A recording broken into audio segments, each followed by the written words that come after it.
রঙে রাঙানো ব্যানার আর হাতে প্ল্যাকার্ড নিয়ে প্রাণের উৎসবে বাদ ভাঙা উচ্ছ্বাস। বর্ষবরণের উৎসবে সামিল দেশের বিভিন্ন বিশ্ববিদ্যালয়। আনন্দ শোভাযাত্রায় ঠাঁই পায় গ্রাম বাংলার লোকজ সংস্কৃতি, মাটির সরা, মুখোশ, জাতীয় মাছ ইলিশ সহ নানা মোটিভ। ঢাকঢোল ও বাদ্যযন্ত্রের তালে তালে নেচে গিয়ে আনন্দ উল্লাসে মেতে ওঠেন শিক্ষক শিক্ষার্থীরা। গ্রাম বাংলার ঐতিহ্যের সাথে একদম মিশে গেছে। গরুর গাড়ি দেখতে পাচ্ছি, পালকি দেখতে পাচ্ছি।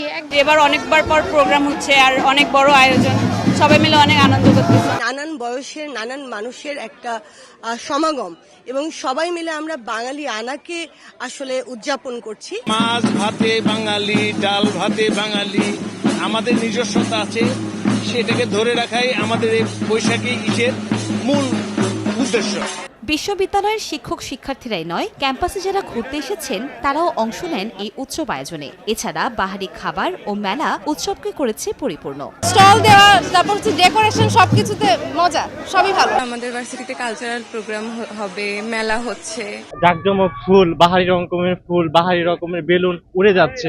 মনে হচ্ছে এটা যেন আমাকে নতুন করে চিনাচ্ছে।